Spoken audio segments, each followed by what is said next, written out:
we're just gaining our 5 life.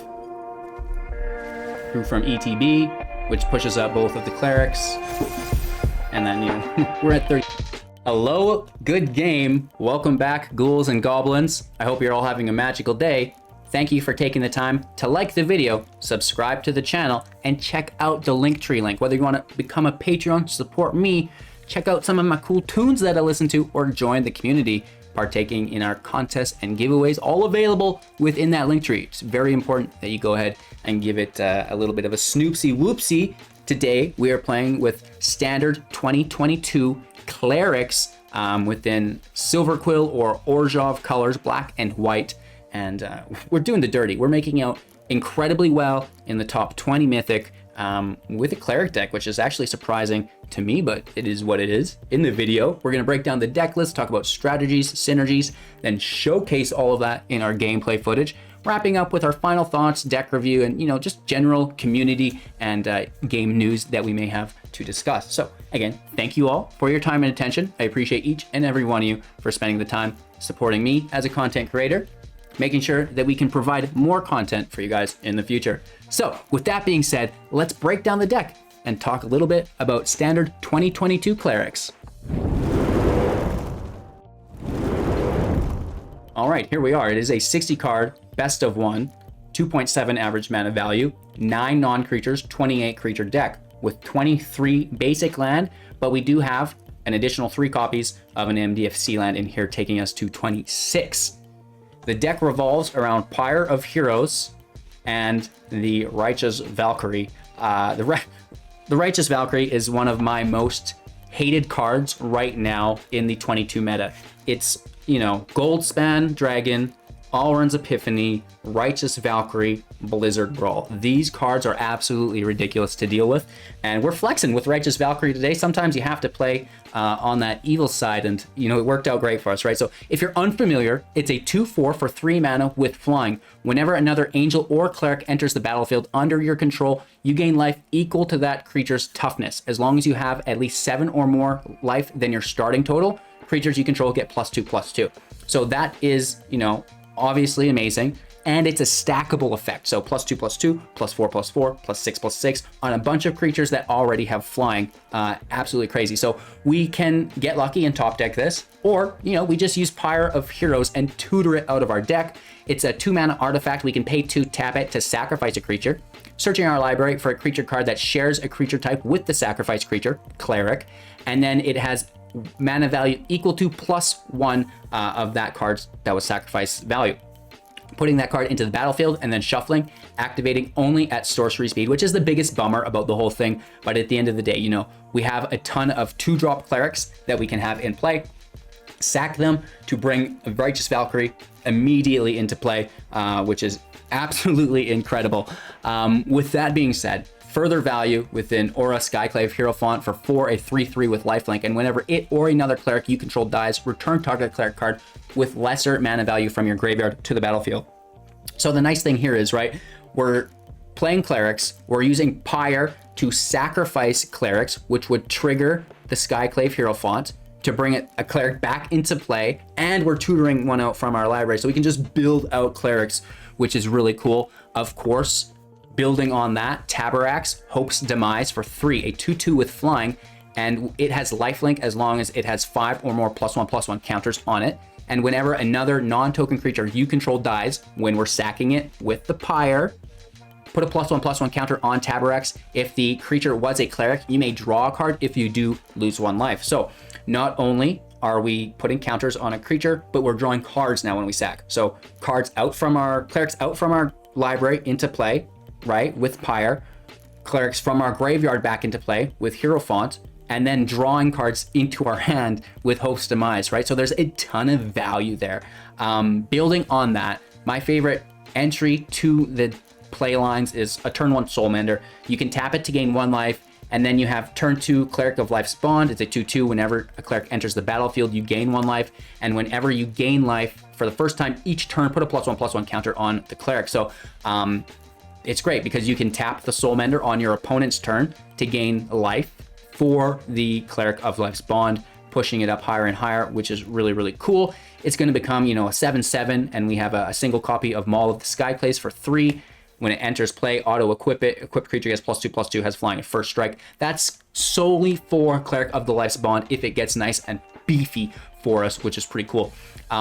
We also have the Dawnbringer Cleric, a 1/3. When it enters play, either gain 2 life, destroy an enchantment, or exile a card from a graveyard. So if there's recursion, a Lolth in the grave, something like this, get rid of it. If there's a Ranger's class, a Paladin's class, get rid of the artifacts, or sorry, the enchantments. And then, you know, all else fails, you're a life gain deck. Gain some life, gain 2 life. So the Dawnbringer Cleric is 2 life when it enters play, on top of the Valkyrie gaining life equal to its toughness as an ETB total of 5 life, which is really, really cool. The Skyclave Cleric, same story, 5 life when it enters the battlefield on top of a Righteous Valkyrie, ETB for 2 +3 toughness. Great news. It doubles as a land if we need it. We talked about Life's Bond, we talked about Pyre, Taborax dealt with, Righteous Valkyrie dealt with the Maul. 4 copies of the Elite Spellbinder, pushing away Blood on the Snow, pushing away Lolths, pushing away, you know, Crippling Fears, any form of field wipe that may get you. The Spellbinder is going to push that back a couple turns, which will give you a little wiggle room to get lethal in. When it enters play, look at opponent's hand, exile non-land card from it. They can play it as long as they cast 2 additional non-generic mana to do so, which is pretty cool, right? So then also wiping the field with Crippling Fear. If I didn't talk about this, we choose Clerics, wipe everything else. That's great. We talked about the Hierophant, which is nice. And then our alternative win con, the Angel of Destiny for 5, which we can tutor out by sacking Orah Skyclave Hierophant. It is what it is. Flying, double strike, 2/6. Whenever a creature you control deals combat damage to a player, you and that player gain that much life. And at the beginning of your end step, if you have at least 15 or more life than your starting total, Angel of Destiny attacks this turn, you'll win the game, which is pretty cool. So, you know, that alternative win con is very, very strong. We have 3 Faceless Haven mixed with the Snowlands to benefit if we do see an awkward field wipe, with the pathways for consistency. No sideboard, there's no lessons, there's no learning here today. A pretty straightforward deck, and a very, very high performing deck as well. Like I said, beating down people within the top 20 Mythic, and having a great time doing so with some new decks. So thanks again for watching. Make sure to support the video, like it, subscribe to the channel, comment on it, check out the link tree, become a Patreon, a YouTube member, support the Twitch, buy some merchandise through our affiliates. Join the Discord, jump into the community, start engaging with us on a day-to-day basis, learn about all of the contests, the giveaways, the tournaments that are all free entry with massive cash prizes. So really cool stuff. Happy to be doing it with you guys. Thank you so much for making it a reality. And let's jump into today's gameplay footage and then again, wrap up with our final thoughts after that. Going first is good, and I don't know, this is a one-of. Why is it in my draw hand? It should let us cast it. So I really like Soulmender turn 1 into Cleric of Life's Bond turn 2. It's absolutely ideal. Ghast goes out. Fear is nice.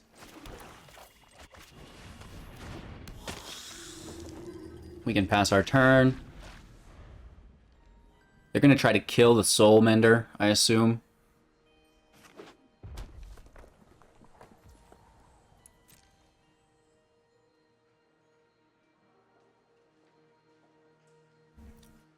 They shouldn't attack. Unless they can deal 2 damage to it right here.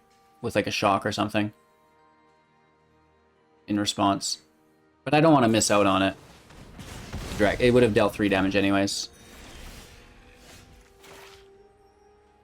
So we have no 3-drop.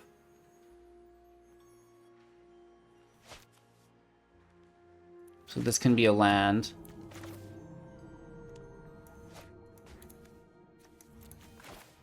Dawnbringer can gain some life, I guess. There's nothing to exile from the grave either. Pass our turn.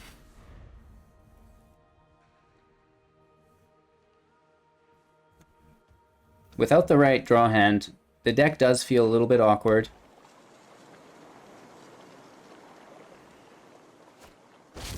Valky is going to take our Angel.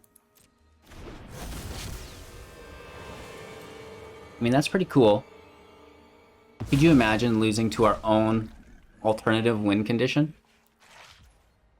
Only in Magic the Gathering, right? Just in that thing I try to do for a living. Okay, we're up to 24. Not that it matters. Okay, that is actually good.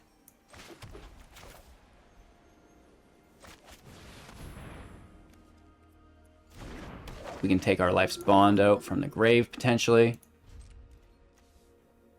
With less than.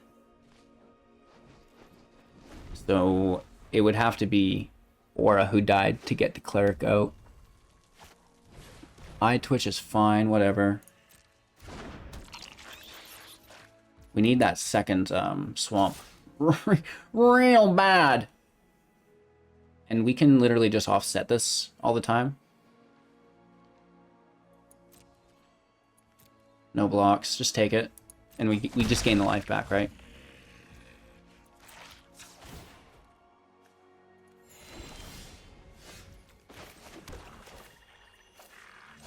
There it is. Topdeck.exe. Cleric. We did the do. They get to learn here. They get to minus on our Soulmender. Let's grab that life first. We have nothing less than 1 to bring back. That'd be cool if we had 0 mana clerics. That could be cool. I'd allow that. We hit for 4, gaining 3 life up to 28 above that 27 threshold. We have Angel out unless they retake it from our hand. Could be discard or, you know, exile, something like this. They have 5 mana for the verdict.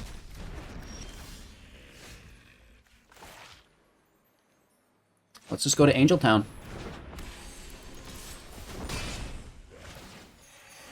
We're at 34. You know, lethal next turn if the Angel survives, no matter how much life they have. So they have to single target remove Angel of Destiny. Maybe a Selesny Angel of Destiny could be cool because then we have the, you know, like Snakeskin Veil and stuff to protect it. It can still be removed, right, just before our end step. I don't know why they would have allowed it to hit, though, first, right? We're gaining a ton of life. Or maybe it's so they don't lose too much life. And that's game, right? It's on the stack. It's crazy how we're top decking that in our opening hands when we only have 1 copy of it in the entire deck. Really, really odd feeling there. All right, last time we encountered our friend here, they were playing Milky Smooth version 3. We still have Crippling Fear, but it's not in hand. Opening hand doesn't look too bad, but it's pretty slow.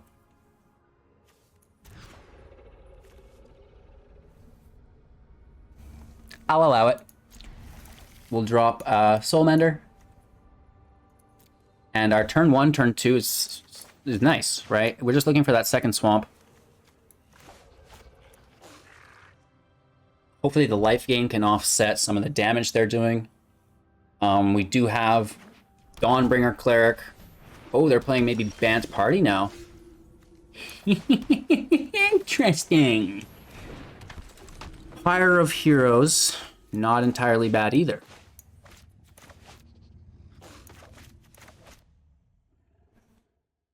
Bant Party is a very good deck.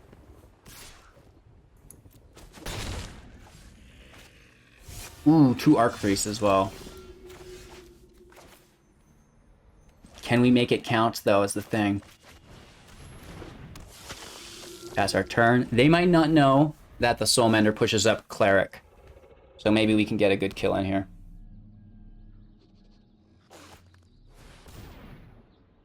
Seagate's good.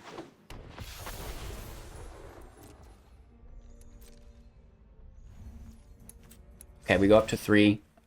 20 life as well. And you know what's really cool about Seagate is indestructible.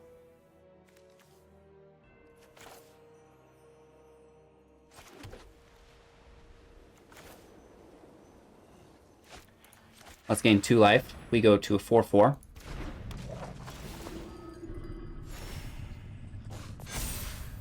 Up to 23 as well. Going to 24, we pass our turn.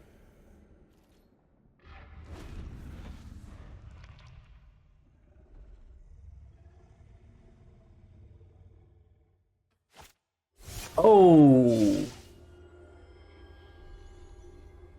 That's good. That's a good card. We're gonna have trouble with that one. Hit for 3.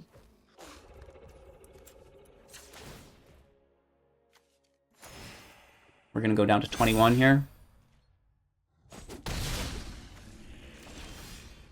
Stop it. Let's clean up the field first.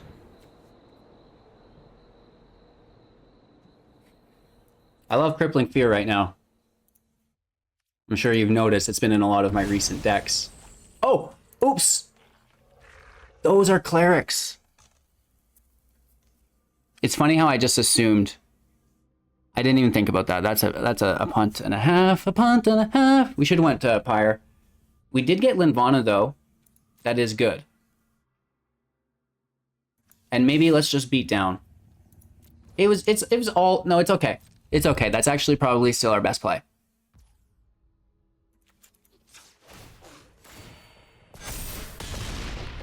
Because then they would have had Indestructible, and we just need to address that first.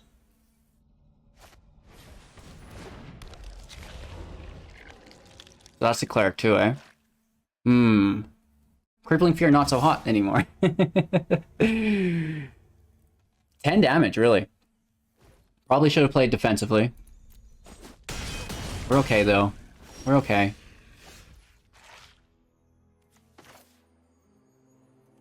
Fire goes out. No attacks. Cleric goes. Valkyrie out, I'm pretty sure. Yeah, we want that life gain. And we're definitely going to play defensively this time, I think. LOL. But what if they have an answer for it? Are we better off to hit for 8 and chump block? How long do they chump block for, though? And our clerics are stronger than theirs, so we could choose something that's not cleric, right? We can choose, you know, whatever, and survive it as well.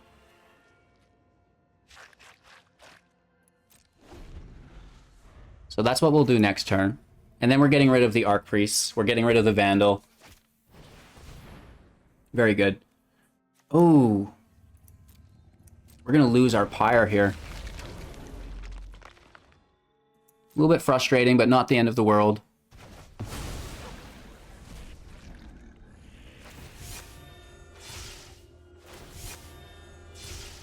They have a full party, hey? Shoot.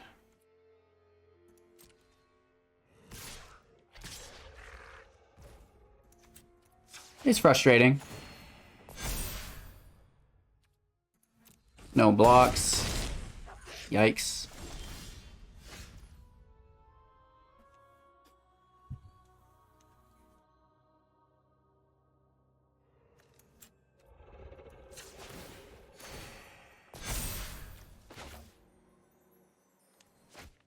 Oh no, but these Vandals are going to be everything, hey? We would only kill the Archpriest, which we still need to do.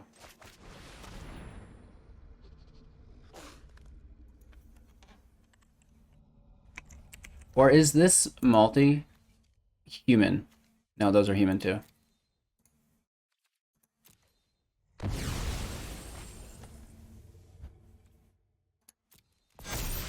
Can we survive? We have the 9/9, right? They really need to get rid of that.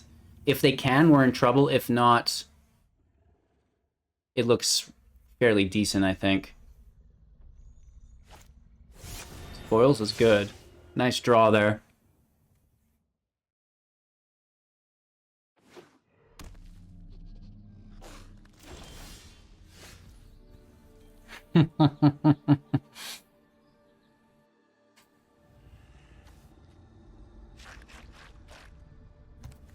We get So close.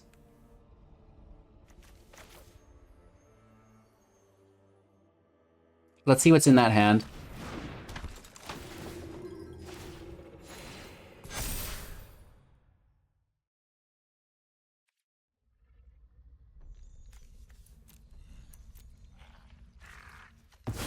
Let's take the flyer. And then next turn, we have 15, 17 damage with the Maul, which is a 1-of in our deck as well. We have 2 1-ofs, the Angel and the Maul. Angel of Destiny, that is.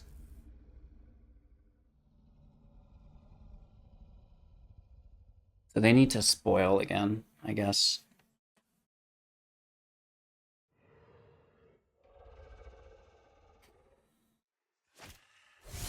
Commander, that's fine. And here's lethal. No reach. Perfecto.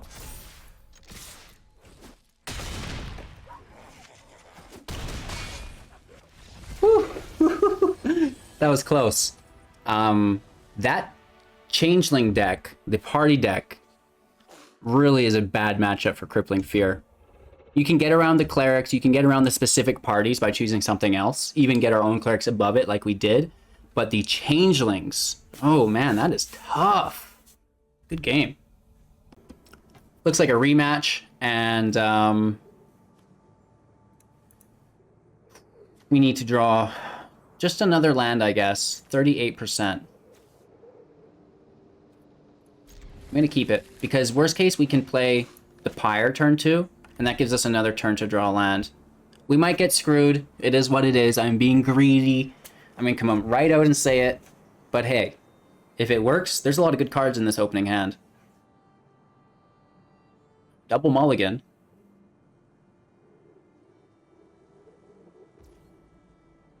Down to 5 cards. What if we play this as the wrong... We have more... We have 8 of each. But then we have the MDFC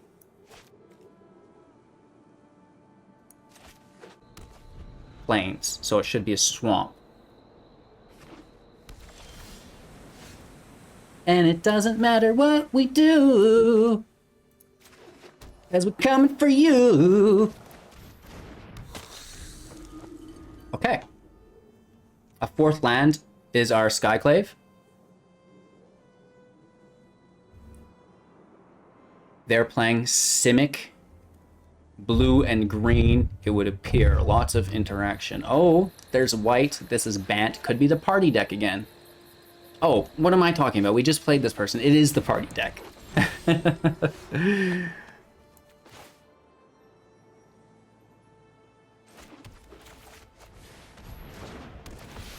We gain life. That's great. I'm just going to leave the Life's Bond, because I'd rather it just become a 4/4 and survive the interactions than trade with the Paragon. They have 3 mana. The Vandal. It's nice they played that before our Pyre, but again, graveyards are empty.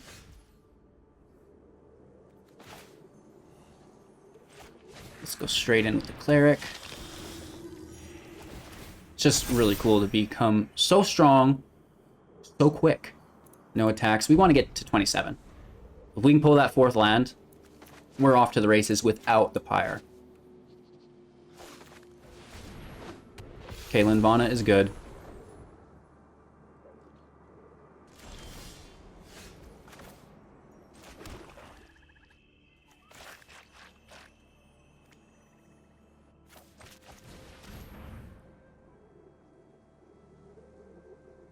Could this be an enchantment creature?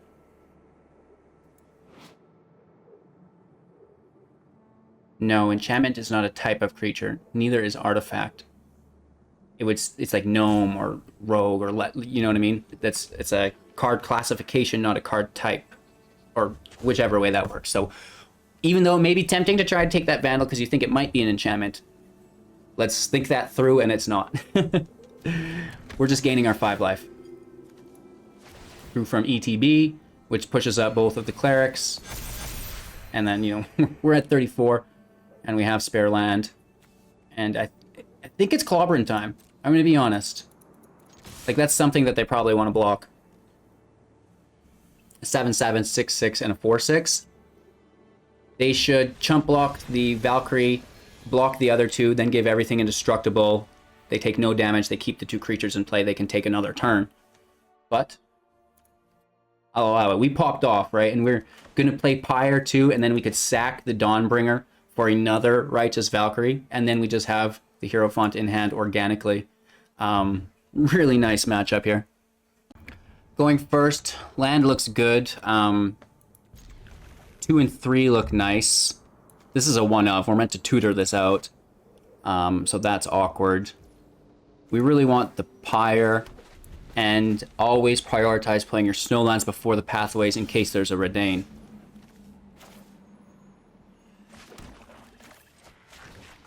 Let's get the creature out. Oof. Okay.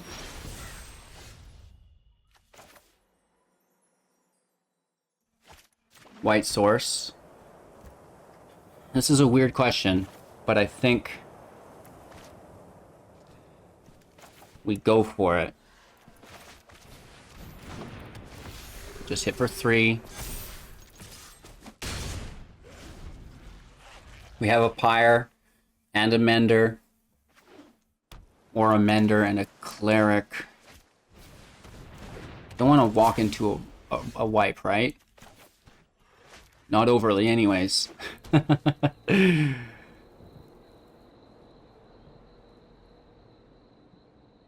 Should we just go straight for it?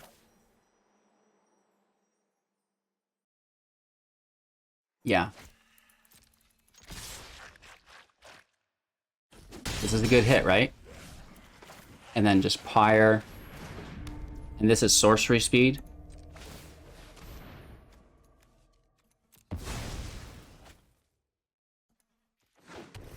The Cleric. We could take a Taborax too if you wanted the draw. But I really like just to like try to get those Valkyries going as quick as I can. They remove 1. You know, that is good.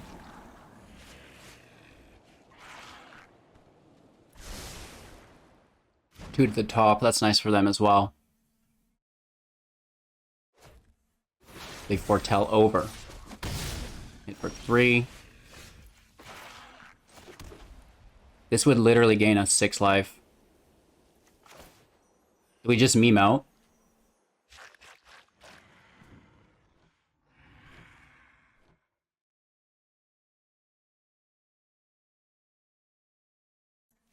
I guess. Right, it pushes us up. We get a massive hit. They're down to 8. They both gain life, I guess. And we, I think next turn just have a alternative win con here. 15 at the end step. Yeah, so that's next turn, unless they kill the Angel. Which they do take the time to target. And we can annihilate their deck. If they're tapped. Okay. I mean, that's kind of a bummer. You know what I mean? But at the same time, why wouldn't we shut them down?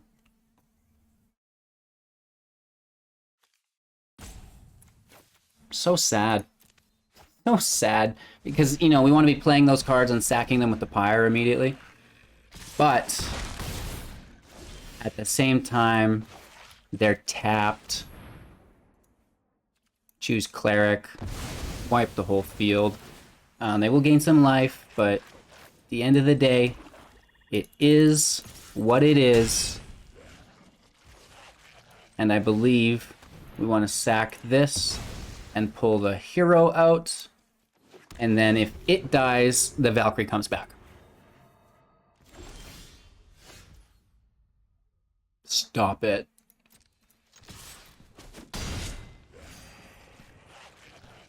So we already had our 5-drop exiled, so we're not pulling another 5-drop. We don't have one. But what we can do is double play. Okay, counterspell. That's actually,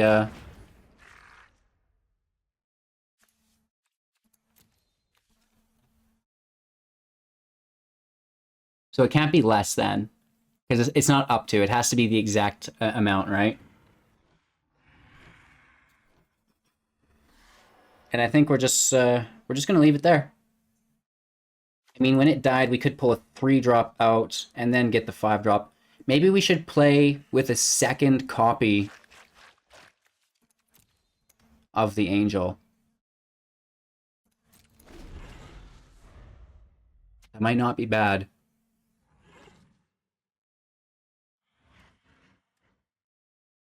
And how often do they just immediately exile it, though?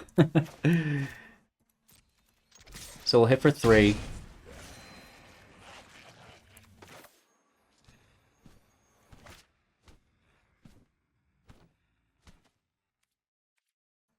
End our turn, because we want them to kill it. We don't want to kill it and then have them kill what we bring out with it. I wish Pyre was instant speed. Man, that would be so sick. Oh, the exile. That's very good.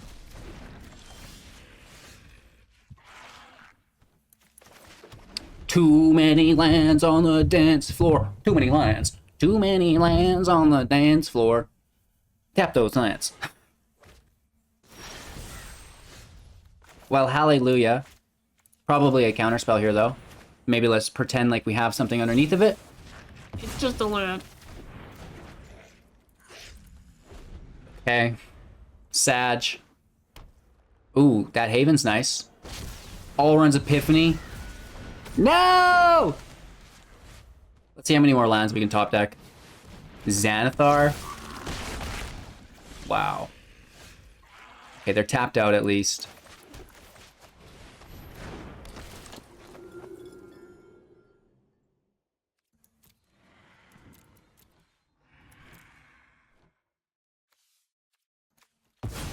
I mean, it doesn't matter.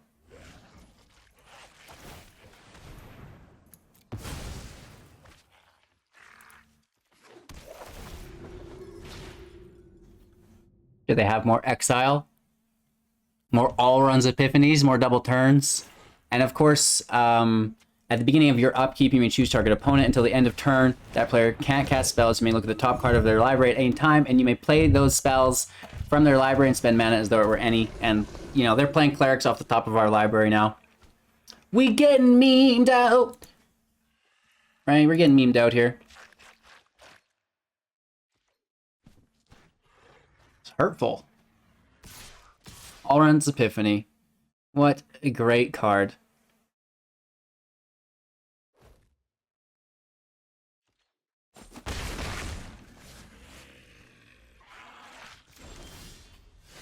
Cheese and crepes.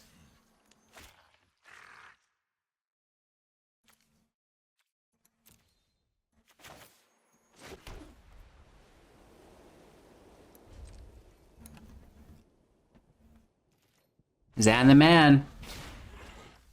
I guess we should have taken the other cleric, because then at least we have flying defense. And yeah, if they play smart, they only give us land, right? But they could spend their mana, you know what I mean, and then misarrange that. But we'll have to see. I would assume that there's a land on top of our library here. We do just have to go for it, I guess.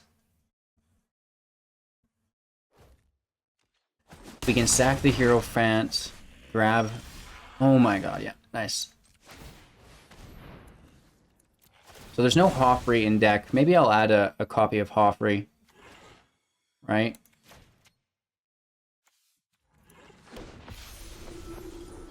And we're below the threshold here. And again, we only had the 1 5-drop, which, you know, might be an oversight here, but we're not supposed to be sacking the Hierophants, right? So this is a good game. I think I'm probably going to show myself out, right? Playing off our top. And You know, maybe they attack all in. It's still not lethal, though.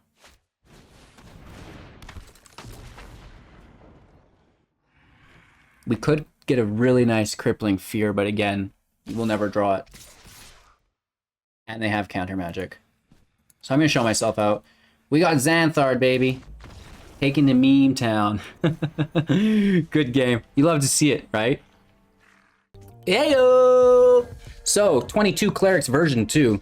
Getting down and dirty. We made a lot of changes to this deck from version 1. The core remains the same. Pyre of Heroes, Tutoring Righteous Valkyrie, go to town, right? The Soulmender, that's a really, really nice addition. The MDFC land really helps as well. And then, you know, I love Angel of Destiny, really cool, but I think we might also need a Hoffrey because we could sack the Skyclave for a Hoffrey, and then when we're sacking other things, we get them back as it is another 5-drop. So do we run a second Angel of Destiny? Do we run a Hoffrey instead? Or you know, one of each? I don't know. Let me know what you guys think in the comments below. Again, thank you all for your time and attention. Don't forget to support the channel. Like the video, become a subscriber. Look out towards the Linktree link in the description below, or give it a Google, and you can find all of the latest and greatest, the Discord invite, the contests, the tournaments, you know, my Spotify playlist, ways to support the channel, and all these great things. So, more importantly than everything, have a magical rest of your day, no matter what time it is, and we'll see you soon in the next.